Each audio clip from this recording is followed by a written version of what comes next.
December లోపల triple-are నిర్మాణ పనులు ప్రారంభించేలా కసరత్తు చేస్తున్నట్లు రోడ్లు భవనాల శాఖ మంత్రి కోమటిరెడ్డి వెంకటరెడ్డి తెలిపారు. ఢిల్లీలో కేంద్ర మంత్రి నితిన్ గడ్కరీతో సమావేశమైన కోమటిరెడ్డి రాష్ట్రంలోని పెండింగ్ జాతీయ రహదారులపై చర్చించారు. కేంద్ర మంత్రి సానుకూలంగా స్పందించినందుకు కృతజ్ఞతలు తెలిపారు.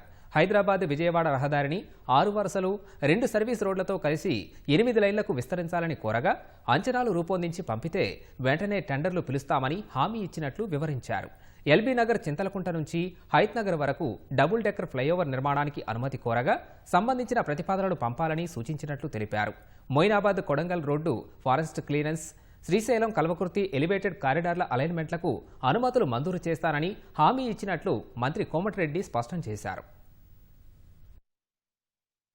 2017లో రీజనల్ రింగ్ రోడ్ అనౌన్స్ చేసింది కేంద్ర ప్రభుత్వం. 2023 వరకు 6% ల్యాండ్ ఎక్విజిషన్ చేసి దాని తర్వాత నేను ఒక 1 ఇయర్ పాటు ఇచ్చి నార్థన్ పార్ట్ సంగారెడ్డి మొదలై చౌటుపల్లిలో ఎండ్ అయ్యే భువనగిరి పార్ట్కి సంబంధించి ల్యాండ్ ఎక్విజిషన్ 96% కంప్లీట్ చేసాను. టెండర్లు కూడా పిలిచింది ఫస్ట్ 2 లేన్గా. తర్వాత ట్రాఫిక్ సర్వే చేస్తే ఇది కంప్లీట్ అయిన నాటికే ట్రాఫిక్ పెరుగుతుంది, 2035 విపరీతంగా పెరుగుతుంది రీజనల్ రింగ్ రోడ్ అని చెప్పి 6 లేన్గా మార్చి ఇప్పుడు డిపిఆర్ 6 లేన్గా చేస్తుండ్రు. దాని ప్యాటేసీ అంటారు, ప్రాజెక్ట్ అప్రూవల్ టెక్నికల్ అడ్వైజరీ కమిటీలో పెట్టి క్యాబినెట్లో పెట్టిన తర్వాతనే మళ్ళీ ఇప్పుడు దాని టెండర్ పిలవాలి కాబట్టి దాన్ని వారికి ఇవ్వడం జరిగింది.